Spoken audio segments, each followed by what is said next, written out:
Muito obrigado, Sr. Presidente. Senhoras e senhores deputados, a identificação e sinalização das consequências dos cortes produzidos pelo anterior governo PSD-CDS no Serviço Nacional de Saúde vem apenas confirmar uma realidade já conhecida e sentida pela população que enfrenta no seu dia-a-dia graves dificuldades consequentes das políticas então instituídas. Durante o período de Troika, assistiu-se a um agravamento muito intenso da grande maioria dos indicadores socioeconómicos. Entre 2011 e 2014, o país conheceu uma degradação das determinantes sociais, fruto de cortes cegos que levaram ao empobrecimento, ao desemprego, aos cortes nas prestações sociais e nos orçamentos dos serviços públicos. Mas, senhores deputados, façamos uma análise diferente da convencional. O indicador Índice Global de Bem-Estar cresceu sempre, até 2011, cerca de 11%, ano em que atingiu o seu valor máximo, tendo caído nos 3 anos seguintes cerca de 1,5%. O índice que avalia as condições materiais de vida baixou 13%, 6 vezes mais face ao período pré-Troika. O índice que avalia a qualidade de vida baixou 4% no período Troika, dados do INE. Em 6 dos 10 domínios que compõem os respectivos índices, assiste-se a descréscimos muito acentuados em alguns casos.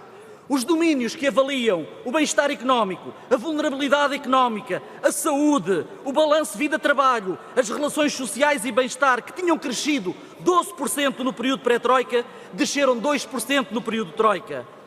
No período de implementação do programa de ajustamento, todos, repito, senhores deputados, todos os indicadores pioraram, excepto a mortalidade que, apesar de aumentar em número, manteve o mesmo crescimento na taxa. Vejam só, número de nascimentos reduziram-se 20%, taxa de crescimento efetiva da população 0,6%, índice de envelhecimento desce 9,5%, índice simétrico de fecundidade 14%, taxa de mortalidade infantil 0,4%, taxa de mortalidade neonatal 0,2%.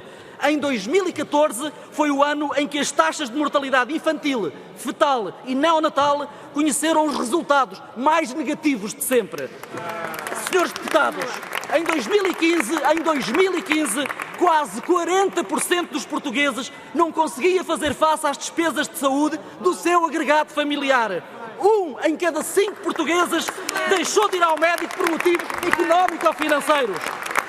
Num período em que a degradação das determinantes socioeconómicas eram uma evidência, senhores deputados, teria sido muito importante que a implementação de políticas de saúde tivessem respondido aos aumentos das necessidades. Tal não só não aconteceu, como o sistema não respondeu e potenciou o agravamento das situações. Quebra de número de camas hospitalares, quebra de 2,9% nos internamentos hospitalares, quebra de 3,3% nas urgências médico-cirúrgicas, quebra de 10% nos meios complementares diagnósticos. Nos últimos 2 anos, verificou-se um decréscimo de 4,8% nos atendimentos do SNS devido ao aumento de taxas moderadoras. Para concluir, senhores deputados, o problema é que a consequência destas políticas e cortes ainda não se verificou, pois o efeito não é imediato. Significa que mais tarde ou mais cedo aparecerão as devidas consequências, porque o efeito de espelho em saúde é um efeito diferente e diferido, e por isso ainda não se refletiu verdadeiramente nos indicadores. É por isso um imperativo mudarmos de rumo, no sentido de quanto mais depressa invertermos o caminho, mais depressa retomaremos o sentido certo. E esta trajetória, senhores deputados, conclui já, Sr. Presidente, esta trajetória de reversão impõe uma estratégia nacional de consenso para além das forças políticas representadas nesta Câmara. Senhores deputados, se trabalharmos em conjunto, poderemos garantir aos portugueses a esperança do novo tempo. Obrigado, um tempo deputado, de confiança, um tempo de valores de sempre, um SNS no qual os portugueses poderão acreditar. Muito obrigado, Sr. Presidente.